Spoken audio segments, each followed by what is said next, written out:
Today's TRX webinar is going to be given to us by Zach Simkin. Zach is the president of Senvol. Senvol is the industry leader in data for additive manufacturing. At Senvol, Zach has spearheaded the creation of the Senvol indexes, which are the first commercially available data sets for additive manufacturing material characterization. Today, Zach, during his presentation, is going to discuss Senvol's approach to generating, accessing, and analyzing pedigree data for additive manufacturing. Zach will showcase Senvol's machine learning software for AM, which is being developed for the United States Navy.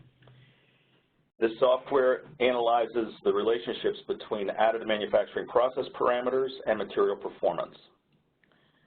And without further ado, I'd like to introduce my friend and colleague, or my friend and member of America Makes, Zach Simkin. Thank you, Scott. I appreciate the introduction. Before beginning, I certainly want to thank America Makes for hosting this webinar series. You guys have all been great partners of ours. And I'd also like to thank each of you who have dialed in today to the WebEx. I appreciate you taking time out of your day to join us. So what I'll be talking about today is our approach at Senvol to generating, accessing, and analyzing additive manufacturing data and our solutions for that. Real quickly on the agenda, I will give a brief overview about Senvol. I will then discuss our approach to access, generate, and analyze additive manufacturing data. Really quickly, I will go over services that we offer, and then at the end, I will open it up for any questions that you have. So I'm sure many of you are aware or would agree on the call that additive manufacturing is changing how products are designed and manufactured in countless industries. And we at Senvol believe we're just at the tip of the iceberg. And at the epicenter of the entire industry, in our opinion, is data. It doesn't matter if you're an end user, a material manufacturer, a software provider. All organizations in the additive industry need and rely upon data for their additive manufacturing initiatives in one way, shape, or form. But data for additive is hard, and it's a big fundamental problem for the entire industry. And Senvol is solving this problem, and it's the global leader in data for additive manufacturing. Senvol is a globally recognized brand in additive. Here's a quick look. It's just a small handful of companies and organizations that use and trust various Senvol products. We've been covered and featured in various media publications, everything from industry publications like engineering.com and Design News to larger publications such as the Chicago Tribune. And outside of what we do at Senvol, we're also involved in various organizations in the industry. As Scott mentioned, we are members of America Makes. We also have members who serve on the ASTM F42 committee, which sets standards in the additive manufacturing industry, as well as the SAE Additive Manufacturing Committee, which is another committee that is setting standards in this industry. So now I'll go over our approach to access, generate, and analyze additive manufacturing data and our solutions in each of these areas. So all of our products are data related in the additive manufacturing industry, and they all tie into the same problem statement, which is that access to reliable additive manufacturing data is very hard. And without this data, companies cannot adopt additive manufacturing. And everything we do ties into solving and helping to solve this problem statement. So our products fall into three buckets. The first is providing access to additive manufacturing data. The second is a product to help companies generate their own pedigree data for additive manufacturing. And the third is software that helps companies analyze additive manufacturing data. So these solutions are called the Senvol Database, Senvol API, and the Senvol indexes. Those are different database products, which I'll be going over in a little more detail in a minute. Our solution to helping companies generate data is called the Senvol SOP. And our software to help companies analyze additive manufacturing data is called Senvol ML. And that is our latest machine learning software for additive that I will get to at the end of the presentation. But at first, I will start by going over the Senvol Database. So the problem statement specifically for the Senvol Database is that it is difficult and time-consuming to search for data on additive manufacturing machines and materials, particularly in a rapidly growing industry such as ours, where there are constantly new machines and new materials coming out all the time. So the solution to this problem is the Senvol Database, which many of you may be aware of. It is a comprehensive database of industrial additive manufacturing machines and materials. I emphasize the word industrial because the Senvol database only tracks industrial equipment. It does not track desktop machines or desktop materials, only industrial machines and industrial materials. And what I'm going to do now is actually just show you a live demo of the Senvol database. So the Senvol database is on our website and it is completely free to access. So I encourage many of you who may find this useful to go check out our website afterwards and use this resource as often as you'd like. So it's on our website. You just go to senvol.com/database. And as I mentioned, it's free to access. And because this is free to access, it's actually one of the most used resources in the industry. We have thousands of global users every single month coming to use this resource. So within the database, there are two types of searches. There is a machine search and a material search. And I'm going to start by showing you the machine search.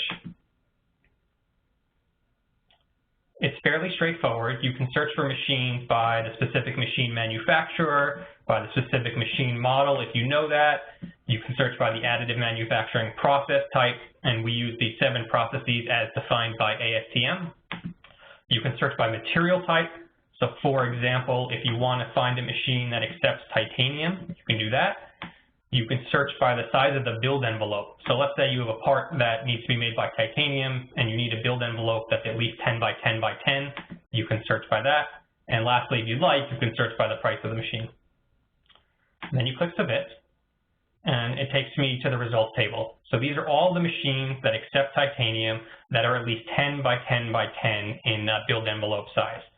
So as a user goes through this, if there's a particular machine that seems of interest and you want more information on, let's say this example here, this RCAM Q20 Plus machine from RCAM, you can click for details. And it now takes me to the details page for this RCAM Q20 Plus machine. It starts by showing some general information about the machine. It then shows a table of materials that are compatible with this machine. And it does not only include materials provided by the machine manufacturer, but we include third-party materials as well. So in this case, you'll see Hoganos has a Ti64 material that is compatible with this RCAM Q20 Plus machine. And then lastly, there's just some additional information about the machine, the size, the weight, electrical usage, and so forth. So that's the machine side of things. I'll now show you the material search. It is fairly similar. You can search by material supplier, the name of the material, again, the process type, or the type of material. You can also search by mechanical properties. So for instance, if you want to search by a tensile strength or elongation of break, you can input a min and or a max. You can search by hardness, by some thermal properties, physical properties, and lastly, a few certifications and tests. When you're done, you click Submit. I didn't input anything in, so it's just going to show me the universe of all the industrial additive manufacturing materials. And as you go through this, if there's a material that looks to be of interest, again, let's say this 3D Systems Acura 25, I will click for details. And it takes me to the details page for this Acura 25 material. Starts with some general information. There's now, converse to before, there's now a table that shows which machines are compatible with this material. And then it shows the material properties, so the tensile strength, modulus, elongation, so on and so forth, heat deflection temperature. And lastly, if it's reported, we include and show the bulk material information. So that's the material properties of the feedstock before it has been processed. So again, this is free to use on our website. I encourage all of you to check it out if it's useful. The data in the Senvol database is provided to us from the machine and material manufacturers. So the data in the Senvol database is not generated by Senvol. It is not validated by Senvol. It is as provided to us from the machine and material manufacturers. Next, I'm going to go and talk about Senvol API, and we are still in the Access Additive Manufacturing Data bucket. So the problem statement for the Senvol API is that access to additive manufacturing raw data is required for various additive manufacturing software functionality, but it's expensive and time-consuming to collect this raw data. So the solution here is that we actually provide paid licensing options for companies that want to access the Senvol database raw data. So what I just showed you is free to access on our website, but if you want all the raw data to integrate into your software or platform, we do provide licensing options. Some examples of the types of things that companies use our data for when they integrate with the Senvol API is there are companies that provide you, will connect you to service bureaus if you're a company that needs to have a part made by additive manufacturing. And when you're on that website, you maybe select what machine and material you want to use. Those vendor sign-up drop-downs can be powered by our data. We've integrated with a CAD vendor where the designer selects what machine they're designing their part for, and then the bounded box size of the machine automatically populates in the CAD environment, so the designer knows if the part is too big or too small. Again, that data and functionality is powered by the Senvol Database data. And another example is materials management software integrate with the Senvol Database and provide material analysis so that you can analyze and plot graphs and charts with that data. So some examples of integrations we have partnerships with Granta. Granta, if you are not familiar with them, they are one of the leaders in materials management software, particularly for additive manufacturing, and the Senvol Database data is available through the Granta software to do analysis on. The United States Air Force is another example. They integrated with the Senvol Database data into their HyperThought platform, which is their materials management solution. A third example is HP. HP is a slightly different use case. They actually integrated with the raw data for competitive analysis reasons. They want to look at and analyze what all their competitors are doing and how their machines and materials stack up against their competition. And then a fourth example is the Defense Logistics Agency, also known as the DLA. The DLA is the acquisitions arm for the United States Department of Defense. So they buy most of the products and parts that go across the DoD. They have millions of products that they procure, millions of SKUs.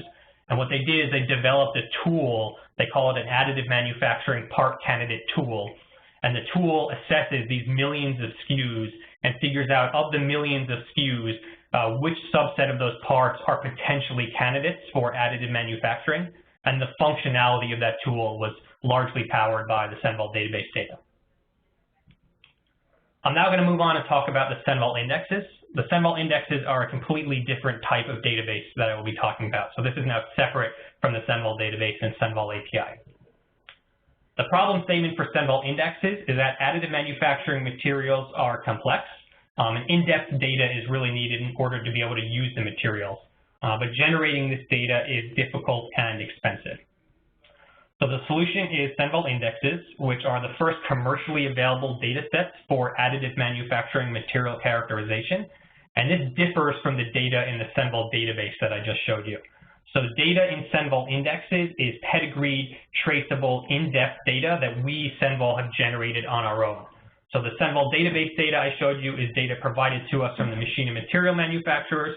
Senvol indexes data, which I'm now going to show you now, is data we generate that tends to be much more in-depth than the data you'll find on the spec sheets. So what I'm going to do now is get out of the PowerPoint again and show you a little more details.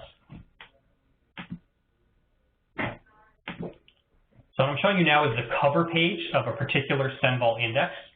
Every Senvol index data set is a combination of a specific material when processed on a specific machine. So this cover page is for a particular Senvol index that was Ti64 from AP&C processed on the RCAM Q20 machine.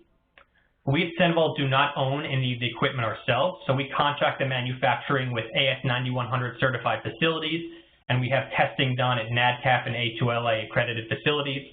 For those of you that are not familiar with those levels of accreditation or certification, they are essentially the highest levels of accreditation in the aerospace industry.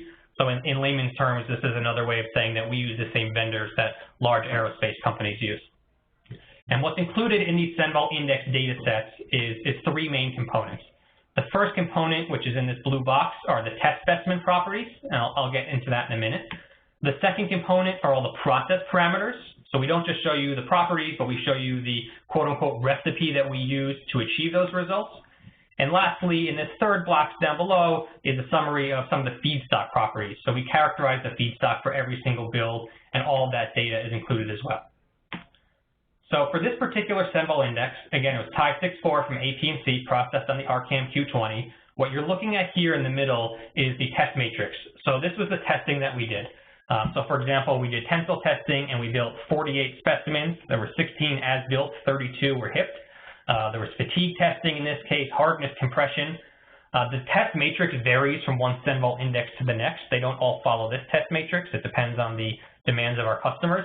So this is just one example of the types of test matrix we might do. In this case, this was done across 4 different builds. And we had orientations for specimens of X, Y, Z, and X, Y 45 degrees. Down here is an image of what the build looked like, and the build file is also included as part of the Senvol index data set. So this is the cover page. I'm going to show you some examples of the types of information that is included in a Senvol index data set. And I will start by showing you a process control document. So this process control document is an example of one we use for the RCAM Q20. And this is where we capture and track all the parameters that were used for building of the specimens. So we characterize a lot of information about the feedstock. That's this first section here. It includes things such as, obviously, the feedstock supplier name, but also the powder production method, the heat number, the lot number, the apparent density and tap density, the flow rate. Some information refers to files that are too large to fit in this one document. So you'll see here the feedstock recyclability schematic is something that we track, but that is tracked on a separate document, which is just referred to here. We include chemical analysis, particle size distribution. So that's on the feedstock. There are then a whole host of parameters we capture on the fabrication. And again, this is example specific to the RCAM Q20 machine, which is an electron beam melting machine. We include, obviously, the serial number of the machine, the filament serial number, software that was used, information about the maintenance, information about the beam alignment, information about the slicing and the build platform. I'm just calling up, kind of random examples of the many variables we track. Information about the layer thickness, the recoating speed, the cool down time. We essentially track any and every variable that may impact the results. If we're not sure if a variable will impact the result, we still track it just so we have that full traceability.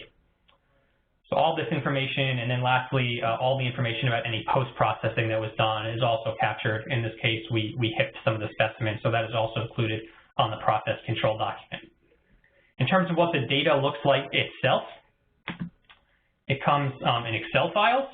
And again, these come as specific data sets. They're purchased individually, not as a compilation. So this particular Senvol index data set would look like this. The values themselves have been redacted. So that's why these cells are blank. What we're looking at is what would have been tensile results for X orientation specimens.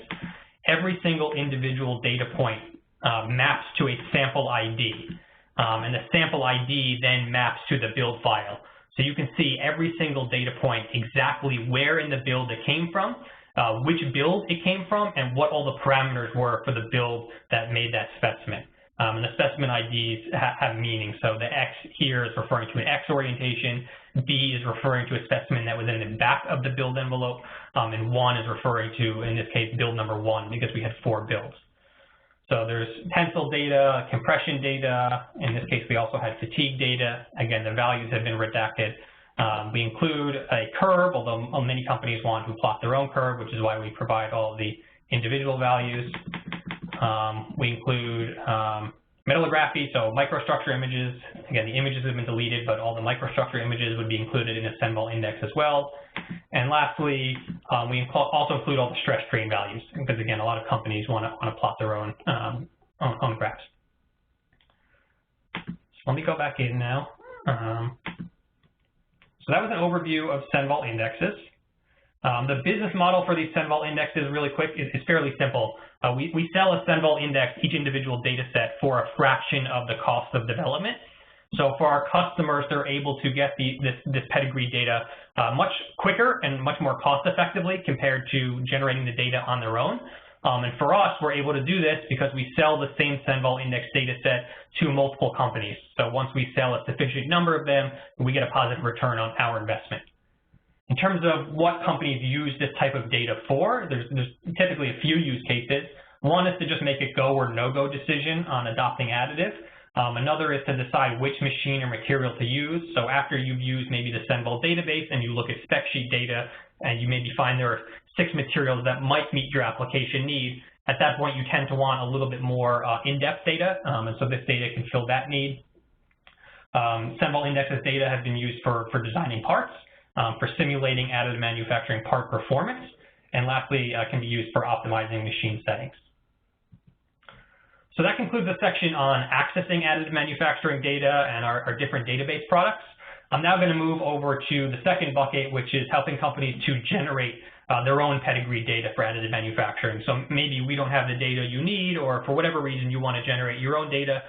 We have solutions to help in that area as well, and it's called the Senvol SOP. The problem statement for the Senvol SOP is that generating pedigreed additive manufacturing data is extremely complex and difficult. And just some examples of the complexities that need to be thought through include things like you obviously need to plan what you're going to fabricate, how many specimens you're going to do, what tests are you going to do, what will the sizes of the specimens be, how do you select appropriate vendors, whether it's internal or external vendors, how do you capture all the process variables, what standards are you going to use, what do you do when industry standards don't exist, how are you going to handle the material, how will you recycle the material, how are you going to maintain and calibrate your machine, how are you going to appropriately post-process your specimens, and then it's kind of circular because how does post-processing then go back to affect your planning? It may affect the number of test specimens you want to build, it may affect the build layout, so on and so forth. And the real pain point we're trying to solve is a company, let's say, has an additive manufacturing data generation project, and we will call it Data Generation Project A. This project has a lot of people involved. So Joe might be your M&P engineer, Fatmata might be your design engineer, you might have a mechanical engineer named Bob involved in the project, Sarah's involved, she's your program manager, you might have someone from the leadership team named Lou, and then you might have a manufacturing engineer named Jess involved in this project. So all these people are involved in just one additive data generation project, which we're calling Project A. But for larger companies in particular, they might have multiple projects going on. So there's Project B going on. It could be at the same site, maybe it's at a separate site, but there's going to be a whole host of different people involved. And then you have Project C, D, and so forth. When you have all these projects and all these different people, what I'm getting at is that there are a lot of stakeholders involved in pedigreed additive data generation projects. And without a standard operating procedure that dictates what should be done when you're generating pedigreed data, at the best case scenario is that you're going to end up with inconsistent data. So even if everyone is very well trained and very well intentioned, just by nature of the fact that you have so many people involved across different sites, different people are going to do some things differently, and that can lead to having data that is inconsistent and you can't necessarily compare from one data set to the other, and that's a problem. The worst case scenario, of course, is you might actually end up with unusable data. So this would be a case where you may have employees that are not fully aware of all the steps that they should be doing, and they might leave things out or miss steps, and that can actually lead to data being totally useless. There's an example I know, and this is a true story, of a very large, well-respected aerospace company that spent $1 million generating a data set. After the fact, they realized they had not tracked all the process parameters that they should have tracked, and they couldn't go back in time and find out what those process parameters were. So this $1 million data set ended up actually being useless, and they essentially had to throw it in the garbage because they weren't sure the process they used to achieve those results. So the solution to this problem is that we've launched the Senvol SOP, which is it's a manual, it's a physical manual, a document that documents processes and procedures for generating pedigreed data. It's about 100 pages long, and it walks a user through step by step, literally every step that you should follow when generating pedigreed data. The impetus for the Senvol SOP document actually was the Senvol index data sets I showed a few minutes ago. We've been generating these data sets for years, and very early on it became apparent that if we wanted to have consistency across our data sets so that we can compare and contrast, we needed to make sure we were generating these data sets in a consistent manner. And so we developed the Senvol SOP for our own purposes for generating pedigreed data internally, and we've been using it actually as a trade secret for many years. Recently, though, we sort of came to the realization that this document likely has value outside of just Senvol and would likely be valuable to many others in the industry. So we made the decision to go ahead and commercialize the Senvol SOP manual and make it commercially available for sale. We didn't, by the way, just develop this manual in a vacuum. It took us over 3 years to develop, and we incorporated feedback from over 250 companies. Here's a look, just the manual itself. That's the cover page. And then very recently, as I mentioned, we made the decision to commercialize it. And the first step in that process for us was to get third-party validation. So we had been using this document for years ourselves, and we thought it was great. But maybe we had rose-colored glasses, and the document was not as good as we thought it was. So we partnered with Oak Ridge National Lab last year, and continuing on into this year. And our partnership with Oak Ridge National Lab is we provided them access to the Senvol SOP document. And the purpose was for them to provide feedback to us and now also integrate it in their data generation projects. And the feedback was overwhelmingly positive. They are now have adopted and are using the Senvol SOP for some of their data generation projects. So we've gotten this third-party validation that we were looking for, and so we did commercially launch the Senvol SOP just recently at the AMUG conference a couple of months ago. In terms of what's included in the Senvol SOP manual, again, it's 100 pages that documents step-by-step how to generate pedigree data. The types of topics that it covers includes things like test plan procedures, fabrication procedures, cost estimation consideration procedures, templates for fabrication, test, and cost estimation, standards to follow, vendor selection processes for fabricators, post-processing vendors, and also testing labs, parameter capture procedures, data development procedures, data collection and compilation procedures, document management, and lastly, an overall flowchart. The document itself is broken down into 4 main sections. Section 1 is all about planning. Section 2 is about standards. Section 3 is about vendor selection. And Section 4 is about information flow guide. So in layman's terms, what this is Section 1 is all about what are you going to do. Section 2 is how to do it. Section 3 is who will do it. And Section 4 is the order in which it will be done. A look at some of the specific subsections within these. Section 1 includes 1.1 is about the test plan. 1.2 covers everything you need to know about your post-processing plan. 1.3 is all about the feedstock plan. On the standard side, there's a whole section on process control documents. There's a section on feedstock recycling standards, on fabrication specimen labeling standards. The vendor side has checklists for everything you should consider when selecting vendors. And lastly, on the information flow guide, there's some documented task trackers. So again, the Senvol SOP is meant to ensure that every step in a pedigree data generation project for additive manufacturing is done and documented appropriately. It is literally a step-by-step guide that walks the user through everything that needs to be done and every best practice along the way. What the Senvol SOP is not, and I want to be clear on this, it is not prescriptive. So what I mean by that is I'll give an oversimplified example, but one step in the Senvol SOP tells the user to determine and document what test standards the project will follow. The Senvol SOP does not, however, tell the user which standards to follow. That is entirely up to the user to decide because it depends on the specifics of the project. So that's what I mean by saying the Senvol SOP is not prescriptive. In terms of the benefits, I think I covered most of this, but implementing a Senvol SOP or some similar standard operating procedure in your company will ensure that you save money, save time, that all your employees avoid making what can be critical mistakes, and most importantly, that you're documenting the entire process in a pedigreed or traceable manner. So that was the Senvol SOP. That was all about generating pedigree data for additive manufacturing. And I'm now going to discuss the third bucket, which is analyze additive manufacturing data, and I will be discussing our machine learning software in this space. So how do process parameters impact material performance? Answering this question is one of the U.S. Navy's main goals with respect to additive manufacturing, and in a minute I'll get to why I'm calling out the U.S. Navy specifically. But in order to answer these questions, the Navy has resorted to following a pretty painful process, which is using trial and error and design of experiments. I'm sure many of you have experienced this pain point firsthand yourselves, but the problem with trial and error and design of experiments is very clear. It's extremely expensive and time-consuming. What the U.S. Navy wants to do is to be able to analyze the data that they've already generated and to learn from that data in order to reduce the amount of trial and error and design of experiments that they need to do. To accomplish this goal, the Navy has hired Senvol to develop data-driven machine learning software for additive manufacturing. The software will be made commercially available not just to the Navy, but to any company or organization. And what I'm going to walk you through today is the background to our data-driven approach, as well as some of the Navy's use cases for our software.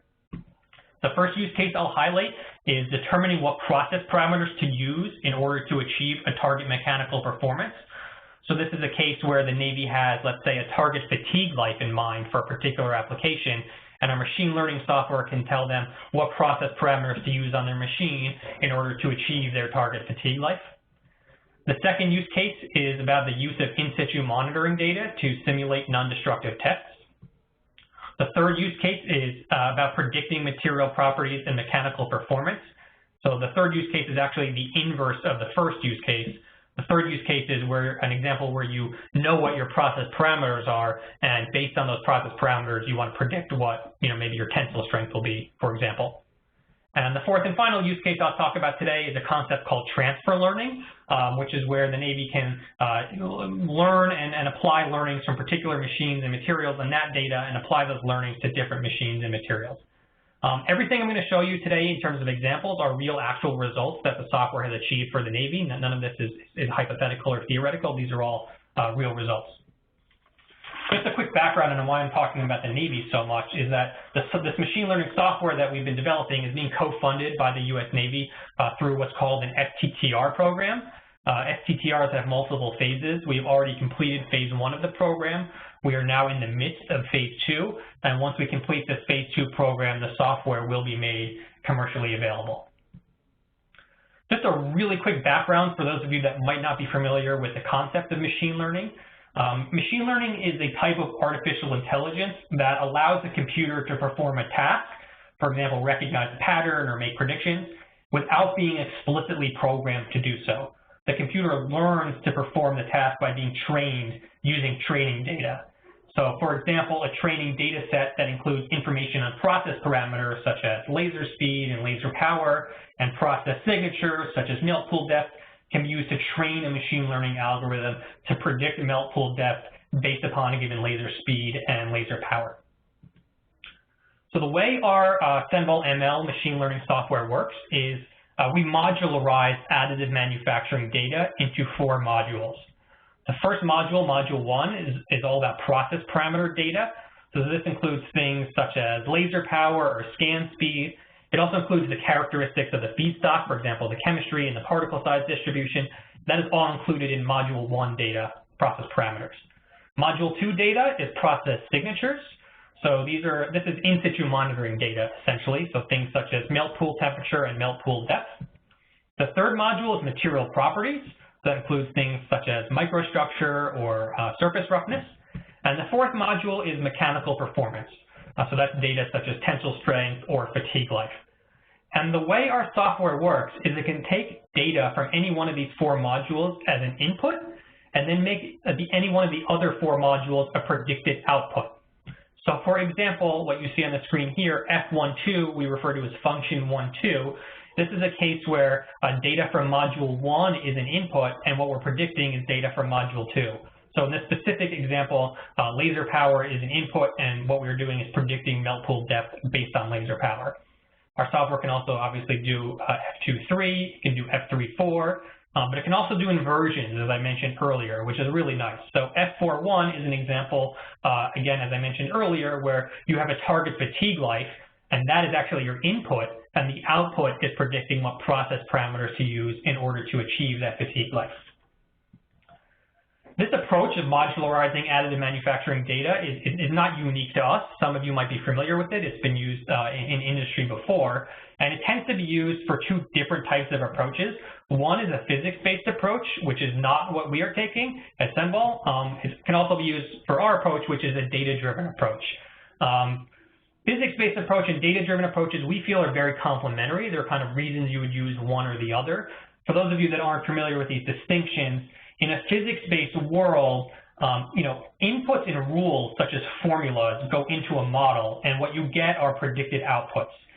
Whereas in a data-driven world, inputs and outputs are both what go into the model, and what you get, what you're predicting, are inferred rules. So for example, inputs in a data-driven approach can be the additive machine parameters, and the outputs can be tensile strength. all of that will go into a machine learning model that then infers the rules or relationships between those inputs and outputs. And again, we think these approaches are complementary. There are certainly pros and cons to both and reasons you would want to use one approach over the other. The biggest benefit by far to a physics-based approach is causation. So physics-based simulations, of which there are several really great ones in the industry, show causation, and that's really good. The reason we have taken a data-driven approach is that there's a few-fold. The first of which is not the reason, and what I'm showing here on the screen is actually the biggest con of a data-driven approach, which is that data-driven approaches only show correlation, they don't show causation. But the reason we took a data-driven approach is that our software, our machine learning software, because it's a data-driven approach, can actually apply to any additive manufacturing machine, any additive manufacturing material, or any AM process.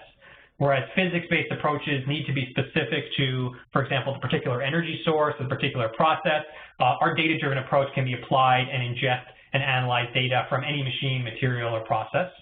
Our data-driven approach can be used today, whereas physics-based models can sometimes take years to develop and validate. Our machine learning software can be applied at any scale. It can easily handle these inversions. So physics-based approaches tend to do a really good job going downwards, predicting from modules 1 through 4. They tend to have a more difficult time going up, in the inverse, so going from module 4 and predicting to module 3. Because we've taken a data-driven approach, we can easily handle these inversions. Our software can run very quickly on a standard computer, a standard laptop, whereas for some physics-based models, it depends on the complexity of the model, but some of them can take supercomputers, and some of them, we're talking calculations in hours or days, whereas in a data-driven, our machine learning software, we're talking minutes or at most hours. So now I'll walk you through these 4 use cases. And the first use case is determining what process parameters to use in order to achieve a target mechanical performance. So the example I'm going to show you for this use case is F31. This is a use case where the Navy had a target density, and based on that target density, they wanted to predict what process parameters to use in order to achieve that density. The training data set we used in this case were stainless steel 316L cubes that were manufactured on a laser powder bed fusion machine. It was on a Renishaw AM250 machine. We used different parameter sets for each cube. There were 75 specimens total. The parameters we varied included laser power, laser dwell time, and point distance. And again, our material property target was part density. So what our software shows as an output are these quality envelopes. And the 3 black boxes are density values. We've had to redact the density value itself, but they are just imagined density values. And what the software is saying is, if you want to achieve this first top density value, your combination of dwell, distance, and power needs to fall somewhere on this red envelope. As long as your combination of those 3 variables falls somewhere on this red envelope, you will get this target density. If you want the second target density, the combination of those variables needs to be on this yellow envelope. And if you want the third target density, your combination of those variables needs to be on this blue or purple envelope. In this case, we only analyzed 3 variables, so that lends itself very nicely to showing graphically, but our software can analyze any number of input variables. So if you want to analyze 10 process parameters, we certainly can do that with our software. The output would not be displayed in graphical form, but you still would get the output telling you what the quality envelopes are for any number of variables that you target and analyze. So that was the first use case. The second use case I'm now going to talk about is the use of in-situ monitoring data to simulate non-destructive tests. So the example I'll show you is in F23, which is where we're looking at visual or thermal irregularities, and we're looking at that to correlate to non-destructive test results.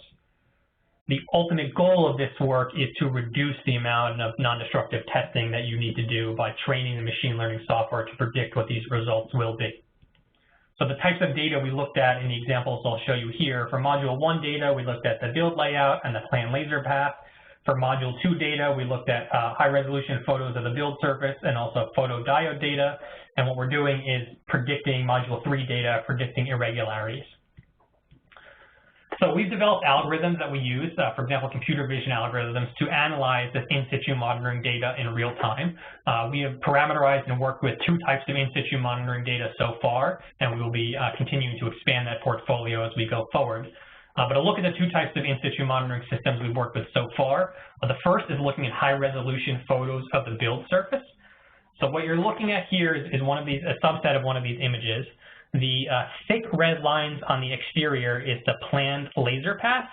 And then if you look very closely, you can see thin red lines in between. That's the hack strategy. And what our computer vision algorithm is doing is picking up on what we call irregularities. So you'll see there are certain hills or streaks or valleys in these images. We're picking up, our computer vision algorithm is picking up on these irregularities. We're then correlating what we see in the high resolution images to what we see in X-ray CT data, for example. So we're going to be looking at where do we see defects, where do we see pores, and training our machine learning software so that over time it learns when I see irregularities such as this in my high-res images, it tends to lead to a pore, for example. And so what this does when we train the machine learning software, it enables the end user to have this information in real time. So for instance, they could stop the build if they know they're going to get a really big pour that is going to cause the whole build to be not useful, or kind of part of our vision. This is longer term vision, but it's to make feedback feed forward, where you actually can potentially make corrective actions on the machine as you go. So that's the first type of in-situ monitoring system we've worked with. That actually is on a Pro X320 machine from 3D Systems. The next in-situ monitoring system we've worked with is photodiode data. So here you're looking at a bird's eye view of a build. These are different test coupons, and we're looking at thermal data. So this is temperature. Yellow would be warmer, and blue would be cooler. And again, we're correlating this photodiode data to X-ray CT data and training our machine learning software based upon these correlations. So that was use case number 2. I'm now going to move on to use case number 3, which is all about predicting material properties and mechanical performance. And I'm actually going to show you 2 examples here. The first is F13. So this is an example where our process parameters are set and we're predicting what the density should be. The training data set here was the same that I showed you before. It was the stainless steel 316L cubes on the Renishaw AM250 machine. Again, the process parameters were laser power, laser dwell time, and point distance. And what we're predicting is part density. And what we do, making up the numbers here, but what the software does is, let's say there are 100 data points. What we'll do is we'll train the machine learning software using 70 of those data points, and we will withhold 30 of those data points that the software never sees. So we train the software on these 70 data points, and we then predict what the other 30 data points should be. And after that, we then compare what the predictions were to what the 30 actual withheld values were and see how well the software predicted the results. In this case, we had an R-squared of 0.94, which is very good. This, in this case, means our machine learning software predicted quite well. There are plenty of examples where the machine learning software does not predict well. It really depends on the particular data set, and it depends on how much noise there is in the data. In this particular example, it did predict quite well with an R-squared of 0.94. The next example I'll show you is F14. So this is a case where part orientation is what we were varying, and we were doing that to predict what fatigue life would be. The training data set here was different. We used Ti-6 specimens from an electron beam powder bed fusion machine. In this case, I think it was an RCAM A2X machine. We had 4 different orientations that we varied. There was X, Y, XY 45 degrees, and Z. We had 4 builds, and that yielded us 64 total specimens. Again, the process parameter we varied was orientation. And the mechanical performance target that we are predicting is fatigue life. And what our software shows is this predictive model reliability. So in this case, our R-squared was 0.86, which is pretty good. It's not fantastic, but it's pretty good. Now, the software could leave you at that, but it actually goes many steps beyond that. So the R-squared of 0.86 is actually a general predictive number, but the software goes beyond that and actually shows you specific areas where the model is more or less reliable. So the areas that are circled in orange on the screen now are areas where the predictive capabilities of the model are not as good as other areas. On the left circle, this is an area where there's a lot of noise in the data and the data points don't fit to the curve very well. So this is an area where the predictive capabilities potentially could be improved and are not as reliable. On the bottom right is an area where there's actually no training data at all, so the predictive reliability is very low. Another way of looking at this is through a heat map, and what we're looking at here is dark blue are areas of the model that are very reliable, and areas that are red or yellow are areas that are less reliable. And the reason the software shows any of this output is it's all about targeted data collection efforts. So what companies typically do today is they set up a design of experiments and they just follow that design of experiments blindly, doing one build after the next. What our software will do is it actually will show you, based on this information on the screen, it then shows you what your next build should be if you want to improve the predictive model reliability. So what it will say is, hey, you already have great data and great predictive model reliability in this area. Don't bother generating more data in this area. Don't waste your time and don't waste your resources generating that data. What you want to do is generate data in the regions that have less reliable areas. And so the software will be very specific and tell you what to do on your next build in order to be as efficient as possible with your data collection efforts so that you're not wasting time or resources. The fourth and final use case of our machine learning software is all about transfer learning. So this is a concept where, let's say the Navy has a particular machine that they've qualified, and that machine has a specific software version. We will call it software version X. And let's say they've generated 1,000 data points to qualify this machine. What happens when the machine gets a software update and we're now on software version Y? Do they need to re-qualify the machine from scratch? Do they need to generate 1,000 data points again? The concept of transfer learning and what we're getting at for them is to be able to apply some of the learnings and some of the data from the software version X machine to software version Y. So when the machine gets this update, again, I'm making up the numbers, but maybe they only need to generate 700 data points instead of 1,000 data points. The natural extension thereafter is, what do you do about an entirely different machine? So let's say you generate a lot of data on a 3D systems machine using a particular material. What if you then process that material on an EOS machine? Can you apply some of that data and some of those learnings to the EOS machine? So this is the concept of transfer learning that we're developing for the Navy. Again, this will all be made commercially available. The other concept of transfer learning that is really important is, imagine you have two different machines, machine X and machine Y.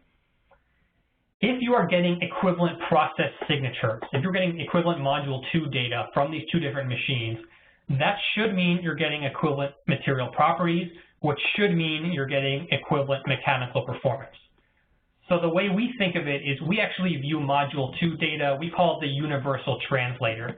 And this is really important because for the Navy, they want to be able to produce the same part on two different machines and know they're going to get equivalent results.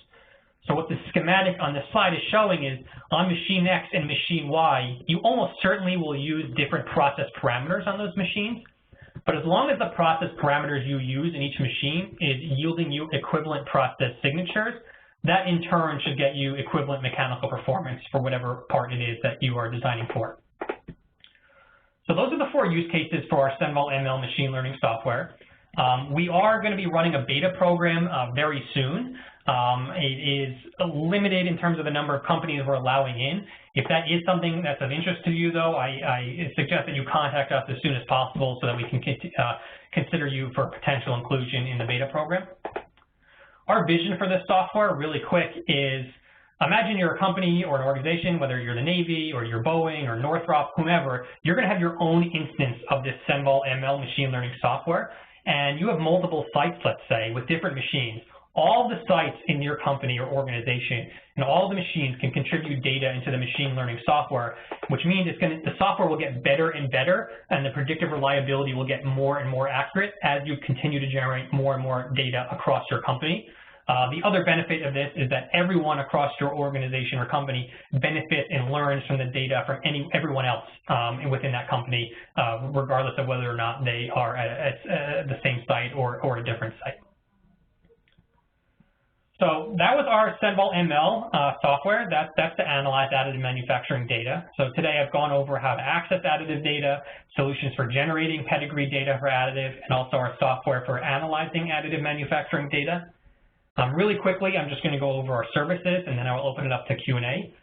Senvol Services is the consulting division of Senvol. The problem statement here is that there's a shortage of additive expertise in the industry, and additive data expertise in particular is pretty rare. Senvol Services is the consulting division of Senvol. We have a proven track record of working with top industry organizations. Tends to be on data-related projects, though not exclusively. Some of our clients you can look at here, they range and come from companies that are end users, machine and material manufacturers, defense, national labs, government, so on and so forth. So with that said, I know that was a lot of information to digest. I appreciate you all listening in, and thank you for your time. And I'm happy to now open it up to any questions that you have. All right. Thank you so much, Zach. And that was tremendous information, and there's a lot of it for sure. And we do have a number of questions that came through in the Q&A, the on-screen Q&A. If you don't mind, I'd just like to go through a couple of these. Yeah, for sure, please.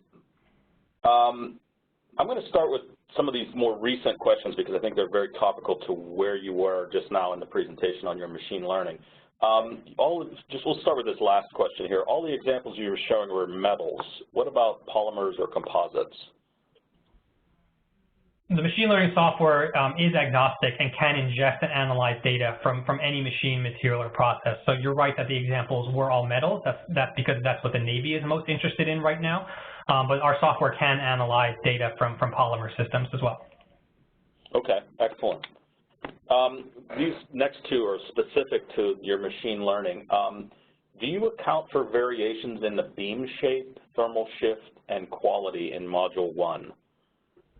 And I'm assuming this is a very specific question, so I'm assuming that the questionnaire is that's something. Yeah. So I think I have a bonus slide that I'll actually show right now. That was good timing. Everything, it doesn't matter what variable you're analyzing, all has uncertainty tied to it. And so we have uncertainty quantification that propagates through the entire model. So for example, you might have a laser power, but your laser power is actually not one specific number. Your laser power is a distribution. And that's going to lead to, for example, a melt pool depth that has a distribution, which will lead to a density that has a distribution, which will lead to a fatigue life that has distribution. So there's uncertainty at every step in the model, in the software, and that it does get propagated throughout. Okay, excellent. So in relation maybe to this is how do you account for process sensitivity to the build, I'm assuming this is build layout, machine condition, and setting in Module 1? Scott, I'm not sure I understand that question, so if you could maybe just send me that question along with who asked it, I can follow up directly with that person to make sure I get their question answered. Yeah, okay, we can do that for sure. So let's jump back into another couple questions here that go earlier in your presentation. How do you decide what input parameters to use for the builds for the Senvol index? For example, machine parameters, scan speed, build position, support structure, et cetera. Our philosophy is to what I'll call over-track. So we track for Senvol index data, and I would recommend anyone generating pedigree data adopt the same mentality, which is that we track any parameter that might theoretically impact results. So there are certain parameters we know will impact results, for sure, we track those, but there are also a whole host of parameters that may or may not impact results. And we track anything and everything we can think of. We've seen lots of examples where an organization generates pedigree data and then after the fact realize that the training level of the operator actually made a big difference, but it wasn't something that they tracked, and that ended up being a problem after the fact because it's sometimes data that you can't go back and figure out. In the training case, you could figure it out because you know who the people were, but there are examples where kind of the door shuts and you can't figure it out after the fact. So again, our philosophy is to over-track and to track as many parameters as we can. Gotcha. So another question is specific to output. Is Excel the only output format that you offer to customers? I'm assuming this goes way back to some of the earlier. Yeah, I think that's referring to Senvol indexes. It tends to be an Excel output, but we can customize based on the needs of the customer. Okay. How large is the Senvol indexes data set? Like how many data points? So every Senvol index data set is specific to a machine and material combination. the amount of data within a Senvol index data set varies because the test matrix that we do for a particular Senvol index varies from one data set to the next based upon the needs of our customers and industry. So we have some Senvol index data sets where we do many builds and there's lots of data. We have some Senvol indexes where we only did one build and there was only a small amount of data. So it really depends on the specific Senvol index. Okay. This next one is talking about cost.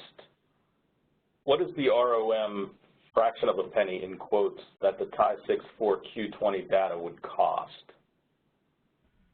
I cannot answer that on the call, but whoever asked that, please follow up with me directly, or I can follow up with you and we can discuss more specifically if you're interested in potentially purchasing that data set. Okay. And we're getting a lot of questions here, so we'll do our best to get answers to all of them, just so people know. But Zach, I know you're very open to questions, so. Yeah, I want to respect everyone's time, so I know we only have a couple minutes, but if you have a list of the questions, any questions we don't get to on this webinar, I will follow up directly with each and every person who asked a question and make sure all the questions get answered.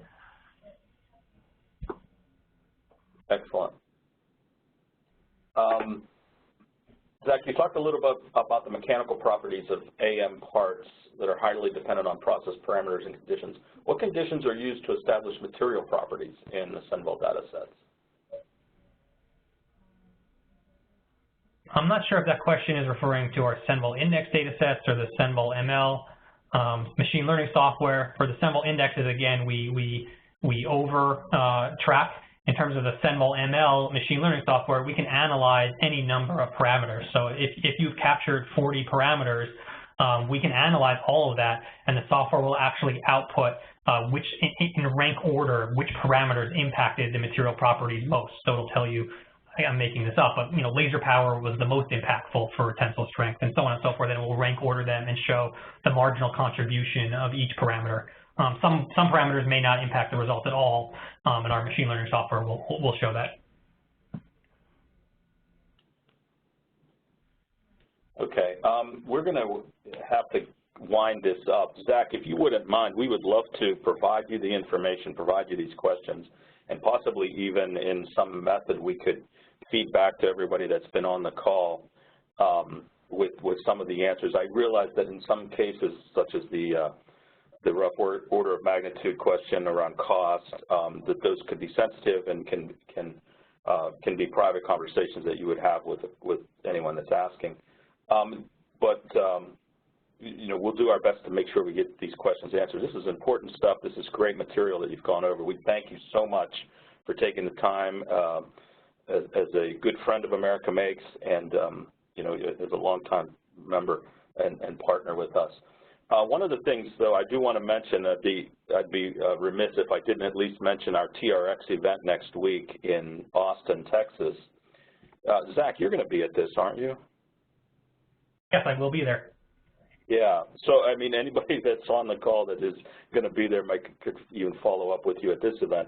The TRX events are live, or for anybody on the call that's not aware, TRX events are the live iteration of the TRX webinars. We actually started with events and we've moved into these webinars.